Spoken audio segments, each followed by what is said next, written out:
I stood by the floor-to-ceiling window of my home office, watching the sun bleed into the Texas Hill country sky.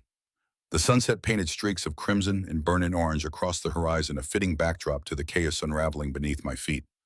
My estate, a sprawling fortress perched above Lake Travis, had always been my sanctuary. Now it felt like a prison I had built myself. 15 years of marriage, 15 years of building a life with Haley, all about to go up in smoke. The faint clink of ice in a glass broke the silence behind me. Haley's voice drifted across the room, smooth and practiced. "Working late again, Connor." I didn't turn. I didn't need to. I already knew the glass in her hand wasn't her usual wine. She'd switched to whiskey lately, neat no ice when she thought I wasn't paying attention. Her perfume tonight wasn't the soft floral scent I'd grown used to. It was something new, sharper, with an edge that reminded me of a predator waiting for the right moment to strike. "The Monroe case," I said, my voice clipped. "There's been a development." Haley crossed the room, the click of her heels measured and precise like a metronome counting down to the inevitable. She stopped just behind me. "You're always chasing other people's fires, Connor. When's the last time you handled ours?" "When this case is closed," I replied, turning slowly to face her. Her blonde hair fell in perfect waves over her shoulders, framing a face that had learned how to wear ambition as easily as her designer clothes. Those green eyes of hers, sharp calculating, held no warmth. They never really had. I just hadn't wanted to see it. "Blake called," she said casually, as if she hadn't just dropped a grenade into the room. "The papers for the cabin transfer need your signature." Blake Whitman, the family lawyer, the one who handled everything from our business contracts to our estate planning. My so-called friend. My jaw clenched. "I'll stop by his office tomorrow," I said, turning back to the window. Haley left without another word. The sound of her heels faded down the hallway, but the scent of her new perfume lingered like a warning in the air. My phone buzzed on the desk. It was Logan, my best friend, my right hand, and the only person I trusted without hesitation. "You need to see this." His message was short, but the attached video file made my blood turn to ice. I hit play, and there she was, Haley walking into Blake's condo in downtown Austin. The timestamp Tuesday afternoon, the same time she was supposed to be at her charity board meeting. The next clip showed them leaving hours later, Haley's hair slightly tousled Blake's hand on her lower back. My world didn't just shift, it shattered. I sat in the dim light of my study, the video on loop playing over and over until it seared into my mind. Haley, Blake. Their betrayal wasn't just a personal affair, it was a calculated ambush. Every detail clicked into place. The new perfume, the sudden interest in the cabin, transfer the late nights, the whispers in the dark. They thought they were clever. They thought I was too busy, too distracted to notice. They didn't know who they were dealing with. I called Logan. His voice came through low and steady, the way it always was when we were in the trenches together. "I've been running background on Blake," he said. "It's worse than you think. Offshore accounts, shell companies, and he's been cozying up to Senator Fulton." "Fulton?" I asked, my voice a tight coil of anger. "The Homeland Security Committee guy, yeah. They're talking about a leadership transition at Stratton Security once Haley gets control." My grip tightened on the phone. This wasn't just a betrayal, it was a full-blown coup. I want eyes everywhere, I ordered. Follow them, track every meeting, every dollar. Get Trinity involved. We're not just going to stop this, we're going to burn their entire operation to the ground. "Understood," Logan replied. I could hear the quiet fury in his voice, the loyalty that ran deeper than blood.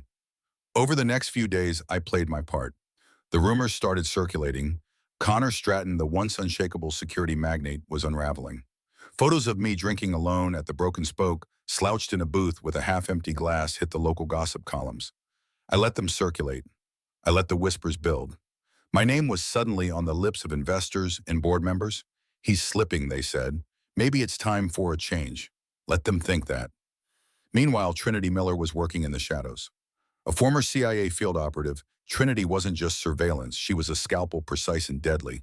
She tailed Haley and Blake to high-end restaurants, private meetings at downtown hotels, and even the senator's office in the state capitol building. Jason McCoy, my cyber forensics expert, cracked into Blake's files, pulling financial records that painted a damning picture, embezzlement fraud, and links to competitors who had tried to sabotage my company years ago. It wasn't just infidelity, it was treason. Late one night in a safe house on the outskirts of Austin, Logan spread out photos, bank records, and phone logs across the table. "They think they're untouchable," he said. I leaned over, studying the evidence. My jaw was set, my voice low and steady. "No one is untouchable. They thought I was finished. They didn't realize I was just getting started.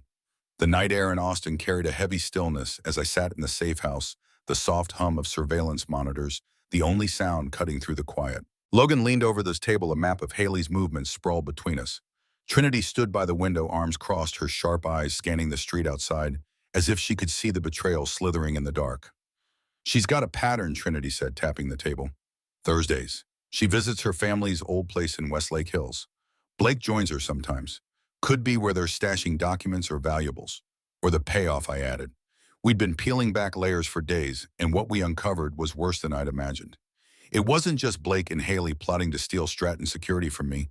They were setting up a network of shell companies, funneling money into offshore accounts, and worst of all, selling access, using my name, my contracts, my reputation as currency in a game I hadn't even been invited to play. It was Trinity who flipped Cooper. Haley's little brother had always been the family's golden boy, but a golden boy with a gambling problem and a pile of secrets. When Trinity showed him the evidence, Haley moving funds out of the family trust, effectively cutting him out, he cracked like cheap glass. She used me, he stammered, his hands shaking. I thought I was helping. I didn't know she was going to leave me with nothing. You know what you have to do now, Trinity told him, her voice low and cold. Cooper handed over the code to a safe at their family's estate. It was the kind of break you don't get twice. That night, Jason decrypted Blake's files, revealing a bombshell. Blake had represented Philip Mercer 2 years ago, the same Mercer who tried to sabotage a Stratton security government contract. The connection wasn't just business. It was a web of vendettas, money laundering, and a long-game plan to dismantle everything I'd built. The final nail was in.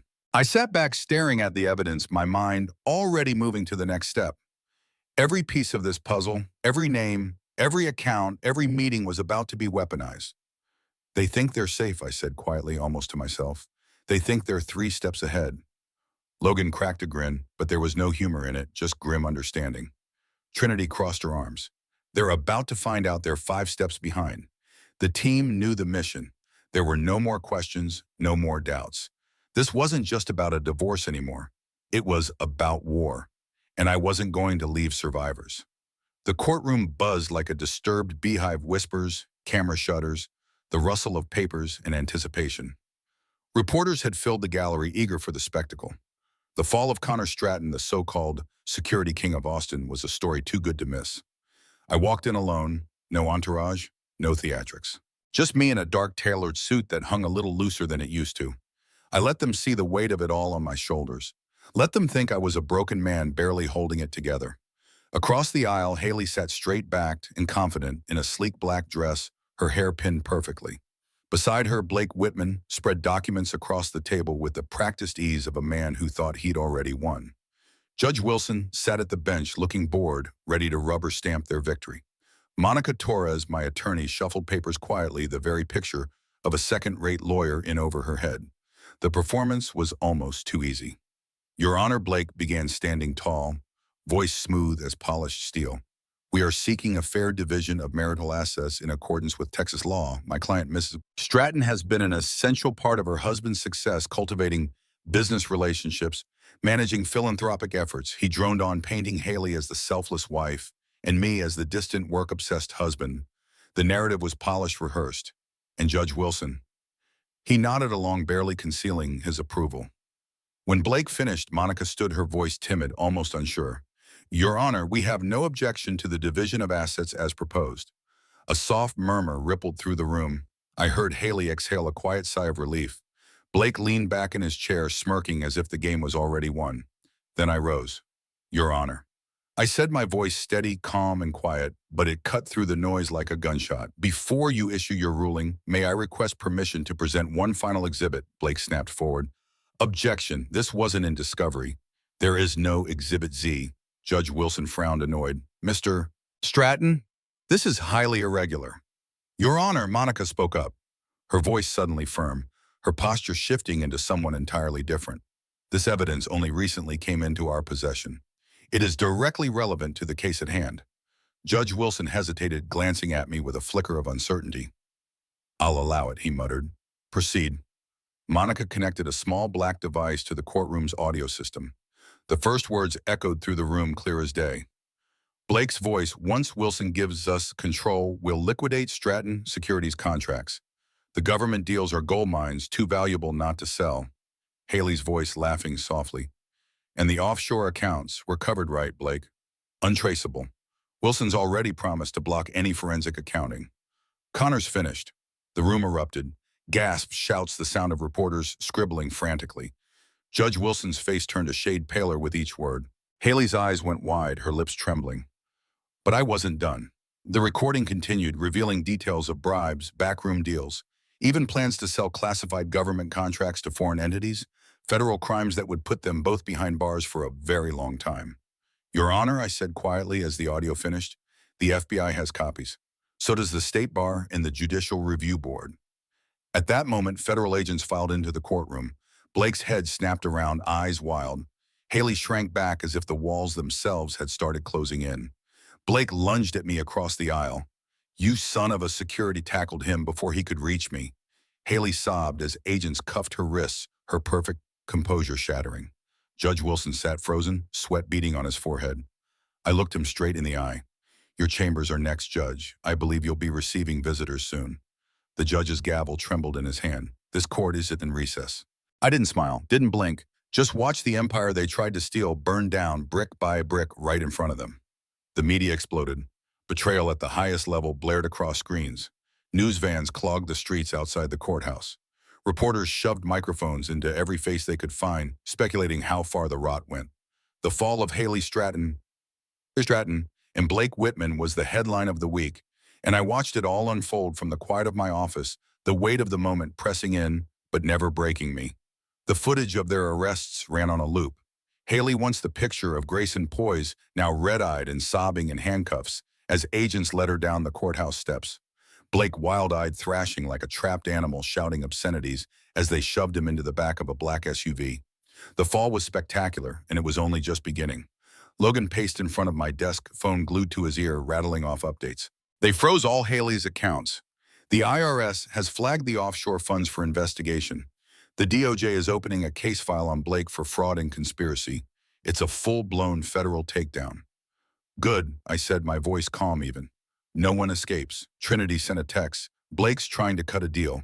Wants to flip on everyone to save himself. I leaned back in my chair, watching the Austin skyline glitter in the distance. Of course he does, I muttered. Logan looked at me, eyebrows raised. What's the play? We let him talk, I replied. Then we bury him with his own words. Blake tried to run, of course. 2 days after the hearing, he made a desperate move, chartered a private jet out of Austin Bergstrom, a last-ditch effort to flee the country. He never made it past the tarmac. Federal marshals intercepted him as he boarded. The footage of his arrest hit every news outlet within the hour. The once polished attorney, now disheveled and panicked, dragged down the jetway in cuffs. Haley wasn't far behind. Trinity had tracked her movements for days. Hotel lobbies, panicked calls to family, a meeting with a shady consultant who promised to make her problems disappear. It was all caught on tape, cataloged, and handed straight to the feds. When they came for her, she was in our old house, the one in Westlake Hills. She was standing by the fireplace, a stack of documents in her hands, ready to burn them. The agents burst in before she could light the match. She screamed, fought like a feral cat, but they cuffed her and read her rights as the cameras rolled. Logan turned from the window, a grim smile on his face. They thought they were invincible. I shook my head slowly. They forgot who they were dealing with. Haley and Blake had built their empire on lies, deception, and greed, and now one by one the walls were collapsing. The house of cards they had tried to build on my ashes was coming down, and I was the one holding the wrecking ball. I sat alone in my office that night, the only light coming from the screens lining my wall. News anchors on every channel dissected the fallout, their voices blending into a dull hum as I reviewed the real intel file statements, raw footage Trinity had gathered. The case against Haley and Blake wasn't just airtight, it was a fortress. And yet the game wasn't over. Not yet. Logan burst in, phone in hand. Blake's flipping, he said, his voice edged with disgust. He's offering the feds names, dates, offshore accounts. He's selling out everyone. I didn't flinch. Of course he was. Blake Whitman was a survivor, the kind of snake who'd chew through his own tail if it meant buying another day of freedom. Let him talk, I said coldly.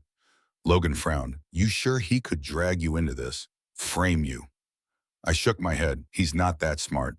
Across town, Blake sat in a cramped federal interview room, sweat soaking through his designer shirt. He rattled off names like a drowning man gasping for air. Senator Fulton, Judge Wilson, half a dozen corporate executives, a few dirty cops. But Trinity had been 2 steps ahead the whole time. Jason had already cracked Blake's encrypted files, and what we found buried deep was damning. Blake had been quietly working an angle even on the feds trying to broker deals on classified information tied to Stratton security contracts. He wasn't just a traitor, he was a double agent, selling out everyone everywhere. The next morning, Trinity called in from the field. Blake's plea deal just evaporated, she said, voice tight with satisfaction. Mallory Kent just handed the feds the recordings. Every conversation Blake thought was private, we've got it. He tried to sell sensitive data to an overseas buyer 2 months ago. It's game over. I leaned back in my chair, exhaling slowly. He's finished, and Haley, Logan asked. I stared at the city lights beyond the glass. Haley, who once laid beside me in bed, whispering promises into the dark. Haley, who had planned to rip apart the company I built, sell my legacy to the highest bidder, and walk away unscathed. She's done too, I said. No deals, no sympathy. By the afternoon, the headlines shifted again. Whitman's deal collapses, faces 20 years. Stratton scandal deepens. Senator implicated. Blake's empire crumbled, and with it, so did the web of power he and Haley had built. Senator Fulton released a shaky statement denying everything. Judge Wilson quietly resigned, no press conference, no farewell. Just a nameplate removed from his door and a file opened at the DOJ. Logan cracked a beer into my office, offering it to me. I shook my head. Come on, man, he said. You won. I didn't say anything. Winning wasn't the right word. Justice had been served, sure.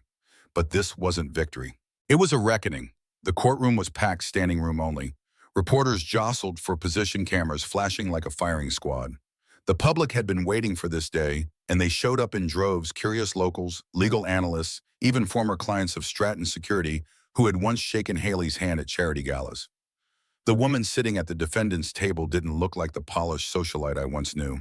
Haley's hair was flat, her skin pale, her eyes hollowed by sleepless nights and the weight of a crumbling empire. Her designer wardrobe replaced by a plain beige prison jumpsuit, the very picture of a fallen queen. Across from her, Mallory Kent stood tall, her voice sharp and cutting as she laid out the charges: wire fraud, embezzlement, conspiracy, money laundering. The list sounded like a death sentence in a courtroom, each word driving the knife in deeper. Haley's lawyer, some hotshot defense attorney she had scraped together at the last minute, stood to argue her case, painting her as a victim manipulated by Blake, a woman swept up in a scheme she barely understood. It was pathetic. Then Mallory called Cooper Graham to the stand. Haley's little brother took a shaky breath, his hands folded tightly in his lap. He looked at Haley, once eyes full of regret and guilt, then spoke the truth. She told me to help her hide the money. She said Connor would never see it coming. Haley's head snapped toward him, disbelief etched into her face, her mouth moving silently. Traitor. Then came the evidence, Jason's forensic reports, Trinity's surveillance photos, the audio recordings, all displayed on a giant screen for the world to see. Blake's voice, Haley's voice, their laughter, as they plotted to strip Stratton Security for parts, sell contracts to the highest bidder, and leave the country with everything I had built. The jury didn't take long. Less than 2 hours later, they filed back in, grim and decisive. Guilty, on all counts. The judge's voice rang through the courtroom like a gavel to the skull. Haley Stratton, you are hereby sentenced to 12 years in federal prison with no possibility of parole for at least 8. Haley let out a low, broken sob. Her shoulders trembled, and she covered her face with her hands as the weight of it all sank in. The camera zoomed in mercilessly, capturing every second of her fall. I sat quietly, hands folded in my lap, watching her crumble. There was no satisfaction in it, no triumph, just a cold, hollow acknowledgement that this chapter was closing. As the bailiff led Haley away in cuffs, she turned once, just for a second, and our eyes met. Hers were wild, desperate, pleading for something I wasn't willing to give. I held her gaze steady and unflinching until they pulled her through the side door, and the sound of the lock clicking into place echoed through the silent room. Outside, the reporters surged forward, shouting questions, flashing cameras, blinding in the late afternoon sun. I walked past them all without a word, the din fading behind me as I stepped into the quiet calm of my waiting car. The war was over, but the scars, they would stay. The road stretched out before me in an endless ribbon of asphalt, the Texas sky above me, wide and cloudless. The Gulf breeze streamed through the open window of my '68 Mustang, rustling my shirt sleeves as I drove along the coastal highway toward Galveston. The engine's low rumble felt like a heartbeat in my chest, steady, relentless, alive. It had been 6 weeks since the last gavel fell. 6 weeks since Haley had been sentenced and let out of that courtroom in cuffs. 6 weeks since Blake's plea deal fell apart thanks to Trinity slipping the final recordings to the feds' proof that he had tried to sell sensitive data even while negotiating for leniency. He was transferred to a federal maximum security facility in Colorado last week. 20 years, no chance of parole. His empire gone. His name erased from the legal community like a stain wiped clean. Judge Wilson resigned quietly. A federal ethics investigation had opened into his dealings, but he was already a ghost, his name scrubbed from the courthouse directory, his office empty. Senator Fulton faced a different kind of reckoning. The headlines were brutal: senator implicated in espionage, scheme Homeland Security contracts compromised. He denied everything, of course, but the investigations were only beginning. The FBI had files, and I had friends in the right places. As for me, the rumors of my downfall had evaporated like smoke. Stratton Security was stronger than ever: new contracts, new partnerships, a reinforced firewall of loyalty surrounding my team. The Pentagon had just greenlit a multi-year, multi-million-dollar deal for cyber defense systems. Stock prices rebounded. Investors returned.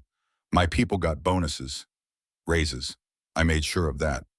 Logan leaned against the hood of the Mustang as I pulled up to the new Stratton Security headquarters, sleek glass and steel rising from the Austin skyline. He handed me a cold beer, the kind of quiet celebration that didn't need words. "You did it, brother," he said simply. I took the bottle, the glass cool in my hand. I thought of the long nights, the surveillance, the carefully laid traps, the faces of people I had once trusted, faces now gone, replaced by lessons carved into memory. Trinity approached, her stance easy but sharp as ever. "Fulton's office is still calling, by the way," she said with a smirk. "Guess they didn't get the message." "They will," I replied, my voice, even my resolve set. I turned to the glass doors of the building, my building, and walked inside. Employees nodded, some offering quiet congratulations, others just grateful I was still standing. I nodded back, but I didn't stop. My office waited: papers to sign, meetings to attend, a company to run. That night, as the sun dipped below the horizon, I stood once more by the window of my office, looking out over the city I had fought to protect. The lights of Austin shimmered in the distance, steady and bright. Loyalty, integrity, discipline. Those were the values I had built this company on. And those were the values I would defend always. I had been betrayed. I had been tested. And I had won. Not with rage, not with revenge, but with patience, precision, ruthless, unflinching clarity. Some men crumble under pressure. I rebuild, and I never, ever forget.